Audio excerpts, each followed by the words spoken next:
Hello and welcome to the introduction to the Level 7 Research Scientist Endpoint Assessment. My name's Simon Dukes and I work for an endpoint assessment organisation called Marshall Assessment. In this presentation today, I'm going to take you through the various different features of the apprenticeship standard, the different duties, knowledge, skills and behaviours, and the all-important assessment plan and the assessment hurdles you can expect to face. So getting started then, the regulator of apprenticeships in England is known as the Institute for Apprenticeships and Technical Education. And together with employers from different scientific organisations, they formed a trailblazer group that decided on what the occupational standard would be for research scientists.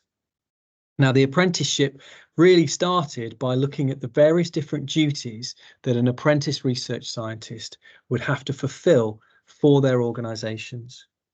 So the Institute does some other things as well. It will make sure that there is a level of consistency across all endpoint assessments, across all standards, and that standards are built in a very familiar way. So that consistency is there to increase the quality of each of the apprenticeship standard and make sure that they're fit for purpose for employers in each of the various different sectors. So let's take a look at the different duties that have been created for apprenticeship research scientists. So if we have a look at that, there's a link here as well. But if you Google IFATE, you'll be able to find the same link and then find the research scientist from the Find an Apprenticeship button on that web page. But here we have the different duties that a research scientist needs to carry out, that needs to fulfill whilst they're on programme and developing the knowledge, skills and behaviours necessary. So you can see that there are 13 different duties that make up this standard. And you can see actually there are some distinct themes within the apprenticeship. So whilst you're on programme and learning and developing the skills and the knowledge and the behaviours, you need to take a look at this and make sure that you are, for duty 1, for example, that you lead and ensure and be responsible for science-based projects. Duty 2, leading experiments. Duty 5, lead on the development of and drive strategic plans. Duty 6, effectively lead, manage communications, for example, complex scientific information and organizational goals. Moving over to the other side, looking at duty 11, provide leadership and specialist support.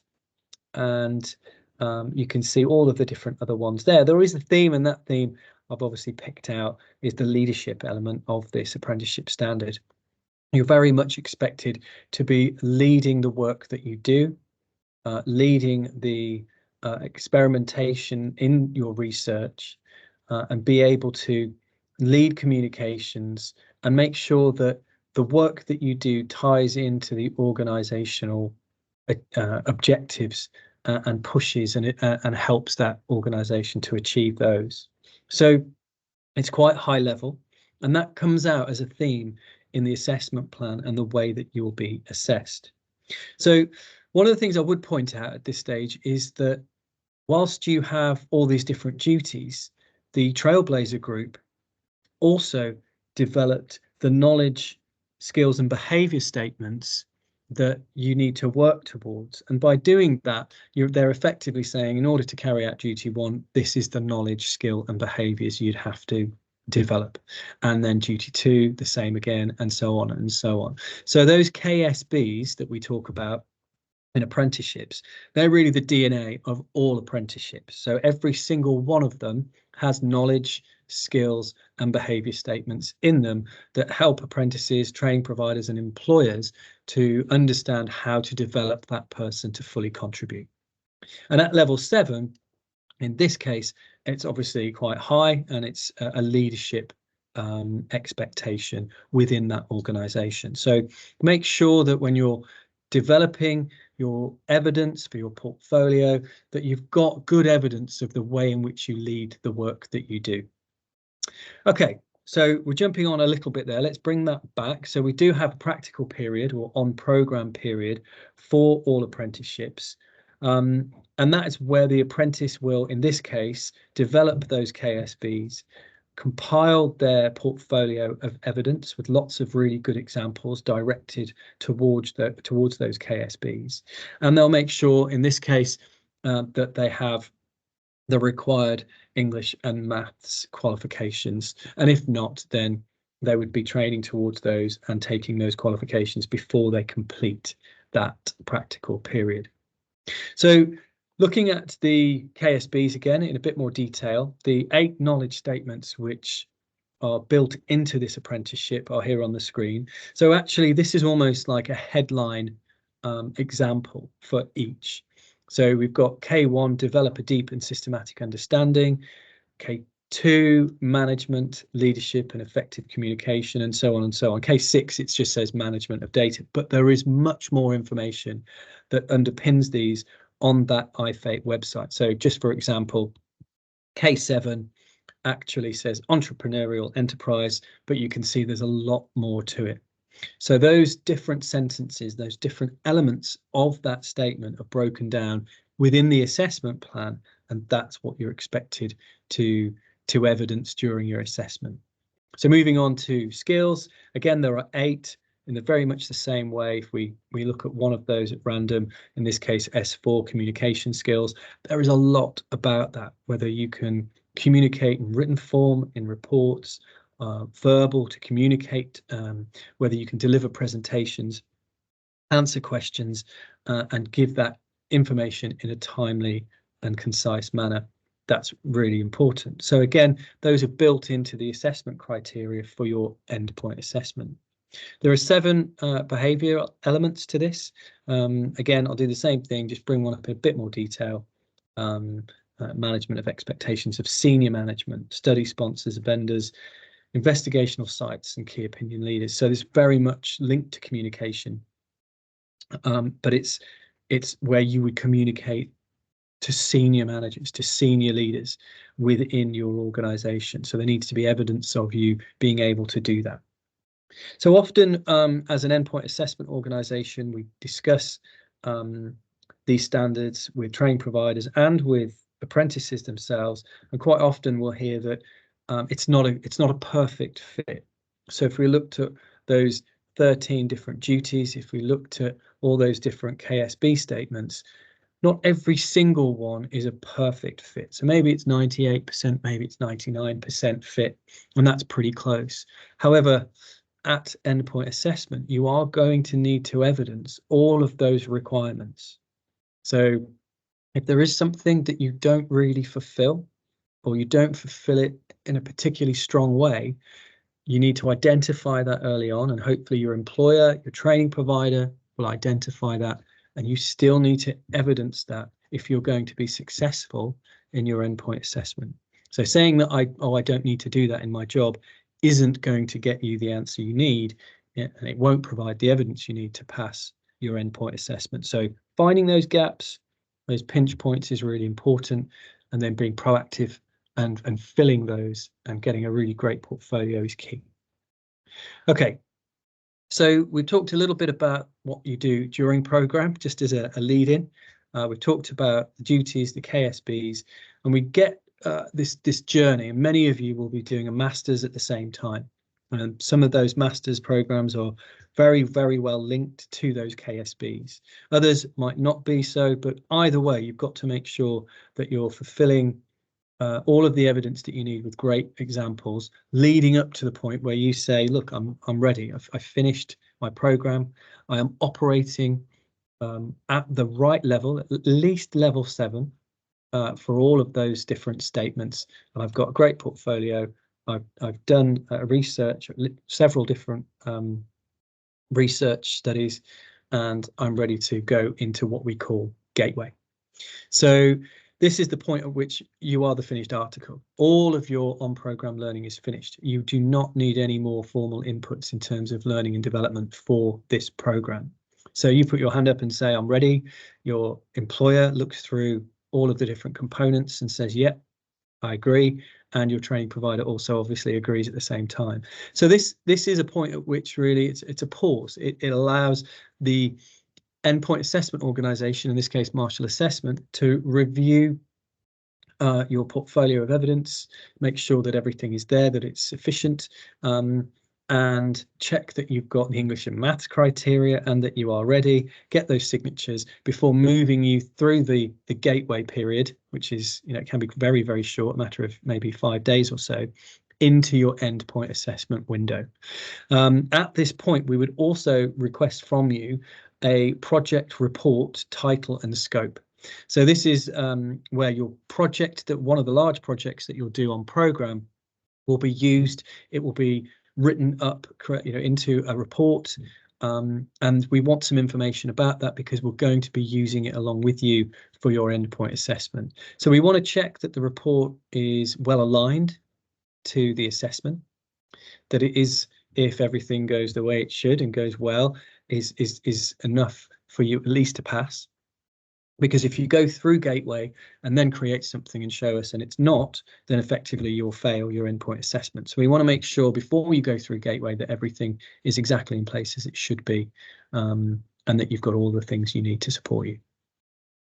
Okay, so there are 2 hurdles for your endpoint assessment. The first hurdle is the project report presentation and questioning. So this is an on-program piece of research that you've done. You would then need to create a report out of that, which, as you'll see in a moment, has a set word count. All of the conditions of assessment are all in the assessment plan that you can find on that page of the IFATE website. So they've all been created by the Trailblazer groups. Your endpoint assessment organisation won't have had an input into that. So all of those rules, all of the stipulations about what makes the assessment, and all of the assessment criteria are all created before your endpoint assessment organisation would get a chance to look at it. So it's not necessarily anything that Marshall Assessment or another EPAO will have created. So you create your report, submit that to us, and then you would need to deliver a presentation. And again, it's graded clearly. So you can either fail, you can pass, or you could gain a distinction grade for that element. Second element is a professional discussion underpinned by a portfolio of evidence, also referred to as a vocational competence discussion, or VCD. This is an hour-long discussion, as it says there, supported by a portfolio of evidence that you've created on program against the assessment criteria. And again, you could fail, pass, or be graded at distinction level for that. So in terms of overall grade for this, in terms of the worst outcome would be to fail. If you fail one of the 2 hurdles, you fail overall. And clearly, if you fail them both, it's the same. You can resit whichever hurdle that you don't you don't quite get through, unless you do really poorly and there is a feeling that you need more development work, that you need to go back through Gateway, and there's more work that you need to have in terms of developing your KSBs. So that is one possible outcome. If you pass both of them, you pass overall. It's probably fairly self-explanatory. If you pass one and gain distinction in the other, then there is no merit kind of midway point grade. It's a pass. So in order to get distinction, you need distinction in both of those 2 assessment hurdles. So let's have a quick look at the first hurdle, and it always is first. I say always, probably 99% of the time it will be first for you. You will have created your title and scope and submitted that pre-Gateway, and there is a document that we would provide you to put that bit of information in.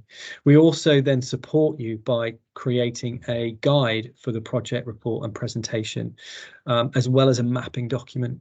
So when you're creating your report, as you can see on the right hand side here, you can see the different assessment criteria, and you can briefly in the mapping document state where that evidence can be found. So it could be which page and paragraph of your report can it be found, or if it's in the presentation element that you're creating, then obviously which slide is that within the PowerPoint presentation that you're going to deliver. That does a couple of things. It helps the independent assessor that's going to be reviewing it and looking at it. It also helps you to make sure that you are confident that you have met the different assessment criteria that are built into this assessment hurdle and that there are no gaps. It also might identify to you some areas of strength and potentially some areas of weakness that you can do a bit more preparation on before attending your endpoint assessment. So those two elements that you are directly responsible for. The first one, the project report, it's 4,000 words or up to 4,400, 10% extra, based on that work-based research project. So it has to be something that's contributing to your employer. Submitted to us 3 weeks following the gateway. So you've got 3 weeks to write that up from the work that you've already done. And then create a presentation no longer than 5 weeks post your gateway. So that we will give you the timelines on that. You will be communicated with about when these things need to be submitted back to us at Marshall Assessment. There may well be some assessment criteria that just fit better in the report or maybe better in the presentation. So you can have a look at that and where you want to put things to make sure that you've covered everything. And there is a bit of information in the documents, the guidance documents, about what it is that we would expect to see. And I'll come back to that in a moment because that's really important. You can hear and read about the expectations that your endpoint assessor is expecting from you. So that's an important part of it. Okay, so the delivery of it. What does it feel like on the day for you? Well, the presentation can last for a maximum of 30 minutes. You don't want to go over that. You would be cut short anyway. And then obviously there could be information that you've missed and you haven't managed to talk about. So we talk about potentially aiming for 20 minutes, at least 20 minutes. So you've got sufficient time there and you can practice that clearly. Then once you've had that and you've done that presentation, then we'll move straight into the questioning. So when you're questioned, there will be an independent assessor from Marshall Assessment. There will also be a technical expert from your employer that Marshall Assessment will identify. We will give awareness, an awareness presentation to, and also the independent assessor and the technical expert will have reviewed your report and will already have decided the questions that they would like to ask. So that's all kind of created behind the scenes, but there will be two people at that panel, one from your employer and one from Marshall Assessment. So they will ask a minimum of 12 questions. There may be some follow-up questions as well with that. So be prepared to have those questions and make sure that you have practiced your presentation and you know again where your strengths and weaknesses are throughout. Okay, so going back to the guidance document, which I said is really, really important. You can see here this the area is K4 research methodologies. We've got past descriptors, we've got distinction descriptors, and they're broken down right at the bottom there. Interestingly, we've got what the past descriptor components are and what needs to be evidenced. So when you're creating your report, you've got a bit more information there about what's expected, which I think is really probably the key information for you. So those guidance documents are really, really vital for you to read through, make sure you understand it, talk to your training provider or your employer. And if you've got questions, come back to Marshall Assessment. In terms of distinction, the same again, what needs to be evidenced next to those criteria. So it's quite clear for you and you can see what needs to be done. Okay, and this is again just another example for you and the different criteria and what needs to be evidenced by you. So do get these documents, do make sure that your training provider is giving those to you, and if you've got any issues or anything, then you can obviously get back in touch with Marshall Assessment to get a copy for yourself. So in terms of preparation for the project report, ensure that you've read those documents, understand the requirements for each element, and that you have prepared and you know exactly where your evidence is, because you're going to be asked questions against those assessment criteria. Practice the presentation, practice in front of colleagues, your line manager, have them ask questions of you around those key elements as well, because that's just great practice and that will really help you on the day. take a copy of the assessment criteria breakdown to refer to. You've got your report, you've got your mapping document, and if you want to draw the independent assessor's attention to a particular part of your report, then you know exactly where that would be found, and you can use that as your example when you're answering some questions. So yeah, map it out. Make sure that you understand where potential areas of weakness are, as well as the potential strengths for you as well. Now, on the day, one thing I haven't mentioned is that it will be done remotely. You will be presenting over Teams. The benefit of that for you is that you've got two screens. You've got your notes on one screen and you've got the actual presentation on another. So you can have all of those things just at your fingertips there, which is much easier than face-to-face, where you're standing up, having to speak to somebody perhaps without that support. The other thing is that we're going to be recording it. So everything you say will be there, so that can be used by the independent assessor when they're filling in the paperwork and putting the evidence down and grading you effectively. So that's everything you really need to know at this stage around the first hurdle. Let's move on to the second hurdle, the professional discussion underpinned by portfolio of evidence. So as we've mentioned before, you will get documentation, you will get guidance documents, you will be able to see what the assessment criteria are. In terms of the way in which this will work on the day, again over Teams, and it's usually done after your the first hurdle. There may well be a break where you go away, come back again, but it's usually done in the same day. If for any reason that can't happen, or you would much prefer that didn't happen, then let us know and we can work out a solution that works for you effectively. So this will take 60 minutes. So you'll have those questioning. It's not a huge amount of time, although 60 minutes probably feels like it could be, but it will go really, really quickly. So it's important to be very well prepared and know what you want to say. So this evidence is entirely given by you during that 60-minute period. So we're not going to look at a portfolio of evidence and holistically assess that. So you won't have any other grading or any other evidence other than what you're answering in terms of the questioning that you've got, what you're saying back to your assessor. And it will just be your independent assessor and yourself, just the two of you in this assessment hurdle. So the independent assessor will ask 8 questions. There are far, far more criteria than 8. So there is very much an emphasis on you leading the conversation. So you'll be asked an opening question, and then you would be expected to understand what the criteria are within that area of the apprenticeship standard and be able to talk about that. So you have your portfolio of evidence that will be reviewed. The independent assessor will use that to contextualize questions, but it won't be pre-assessed. Okay.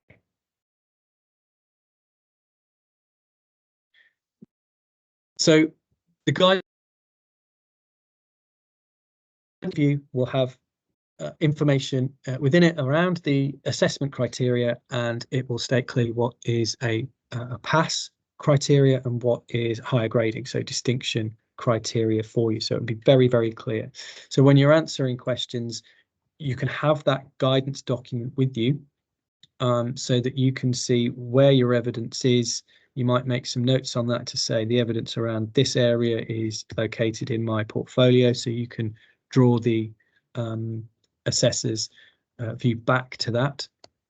Also, it will help you in terms of the examples that you want to give that you've worked on that are actually within your portfolio. So what should be in there? Research projects, training, development activities, potentially anything you've done during program that relates to the assessment criteria. So it needs to be work-based, and it shouldn't be reflective statement where you say you've done something, but there's no real evidence to pick that up. So it needs to be substantiated with evidence. So you could put work-based evidence in there, you could put some results of something in there, but contextualize it in a statement. So it might be just a photograph or a table, but contextualize that so we can see exactly how it maps against the criteria. Okay, so let's get on to a bit more information about the guidance documents and what what you're going to see. So let's move through this into a couple of documents. The first one is a log. So again, just in the same way for your report and presentation, there was a log that was created.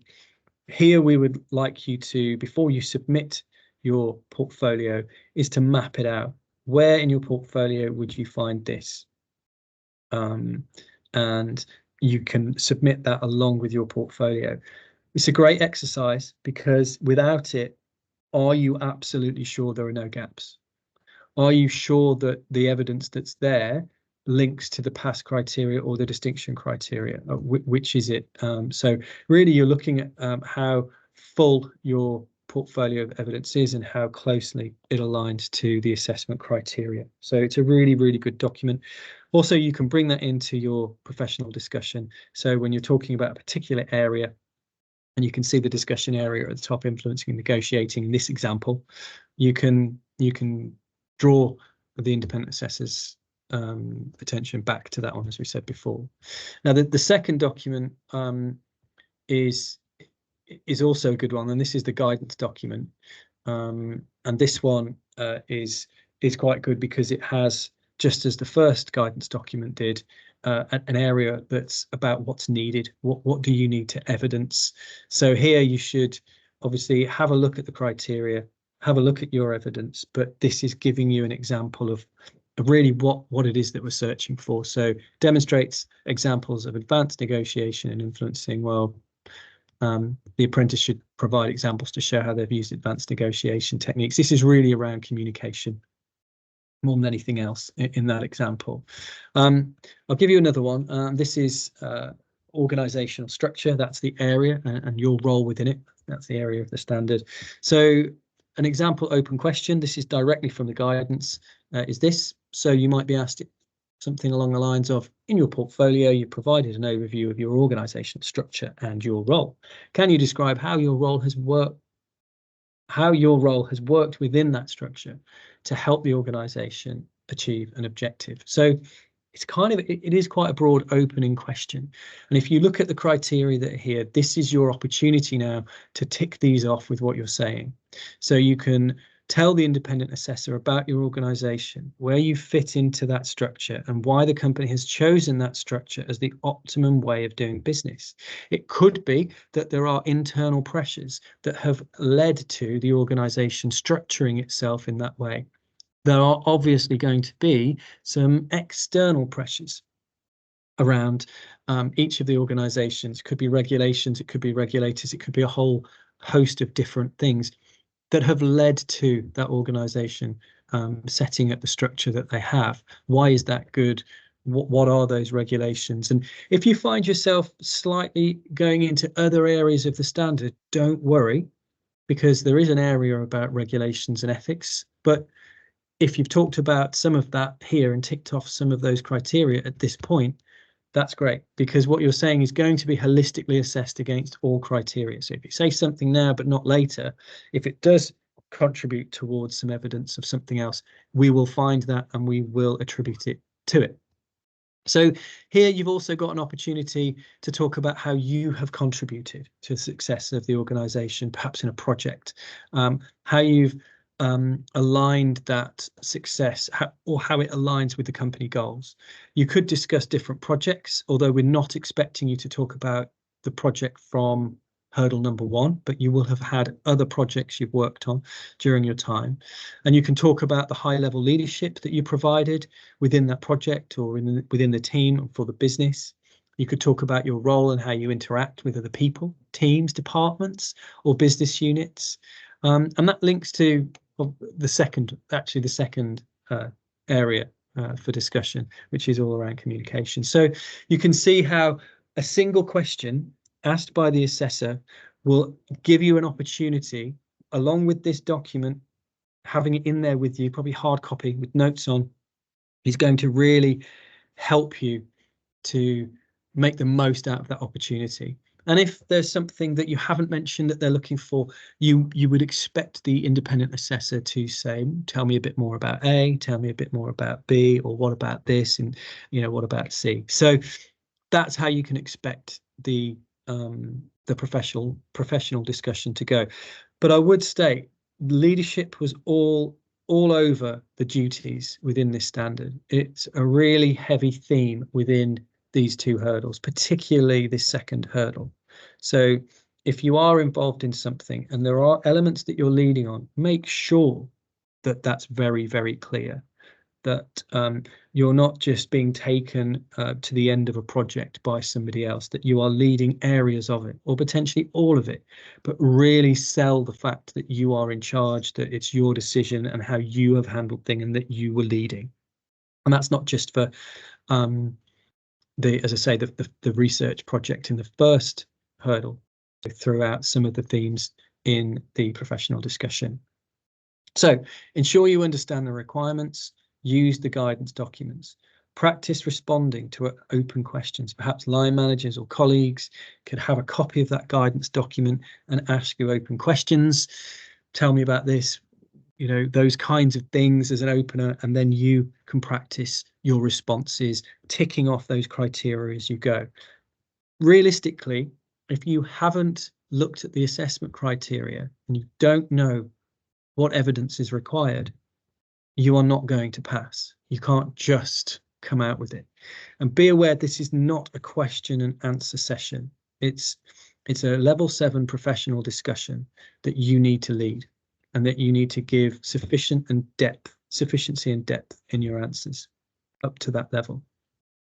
So take a copy with that. Before you go in, obviously map out and tick off the criteria. There are going to be lots of criteria that come up that you absolutely know, that you do day in, day out, that you can talk about really confidently without any problems.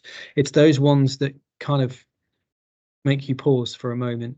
Those are the ones that you've really got to focus on, really practice and really understand what your examples are going to be.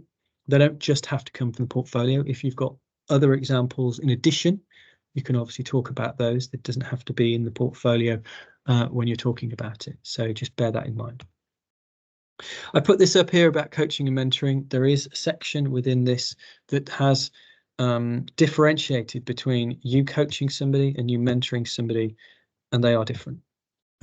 You need to be able to identify the difference between the two and how you have helped to coach somebody, potentially get over a particular task, and that you've mentored somebody, much perhaps more ongoing support for somebody who's developing a range of skills to get somewhere in their career potentially, or within a team. They are different. Not everybody always agrees on the exact definition of the two, but make sure you have a very good understanding with your organization and how you're leading and helping support people in line with those two things. Okay, so the resource packs that you will get from us, we've talked about them quite a lot, haven't we? So on the left-hand side, project report presentation, questioning guidance, and professional discussion guidance. Those are really the two key things. They both come with a log so that you can log out and map out exactly where your evidence is for both hurdles and make sure that you've got everything that you need. There's an overview document which tells you a bit more about the whole experience as well, the different rules and stipulations that are there in the assessment plan as well. So do have a look at those. Do engage, do prepare, do practice, and if you've got questions, obviously come back and speak to your training provider or to us. So your EPA will take place usually around 2 weeks after submission of your presentation. So that's probably what leads it. So we've got to get that, but the earlier you can get that in, and if there's anything that's coming up in your life that's going to stop you from having your EPA, let us know and we can work around it. Your assessment will be delivered over Teams. Hopefully everybody is familiar with that. If not, we can certainly do a practice go and make sure that everything's working as it should be, so there is no gremlins in the system on the day.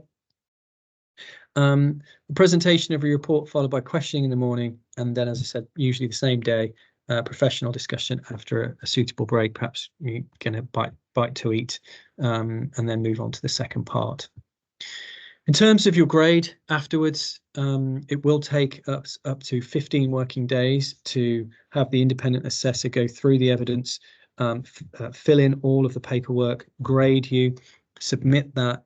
Then that has to go through our internal quality assurance processes before then we communicate the grade back out to your training provider, who will pass that on to you. Once that's been done, in terms of certification, there is a bit of a pause whilst that grade goes out to you. But for anyone that gets distinction, it'll be instantly applied for, and it can take up to 7 to 9 weeks for that certificate to arrive. And that's obviously not printed out by Marshall Assessment, but it's done by the apprenticeship service, who would submit and send out that certificate to you. And that's all I've got. That was probably a little bit of time, about 35 minutes or so. So thank you very much for staying with me to listen to that. We will do face-to-face sessions as well, or virtually face-to-face over Teams for those of you that need it. But hopefully, if you have any questions, those will come through the training provider to us. And best of luck, everybody, on your endpoint assessment journey, and obviously for your career going forwards from this point. So I guess my final point for this is that Marshall Assessment are also part of a pilot with the Science Council, and for those of you that wish to be gaining professional recognition by joining either the Royal Society of Chemistry or the Royal Society of Biology, we can ask you to opt in, give us a CV, as well as a couple of other little documents, your qualification certificate or proof of claim, and some quick contact details. And we will also assess your endpoint assessment evidence against those against that professional recognition, and we can fast track and apply for that on your behalf without you having to do anything else. No difference in your EPA. No extra questions. We can go straight through because it's already been pre-mapped by the Science Council. So if anybody is interested in doing that, please let your training provider know, who will let us know, and we will involve you in this pilot. And hopefully that will be the way that professional recognition is gained by those people who complete apprenticeships going forward. Okay, thank you very much. And as I said, good luck.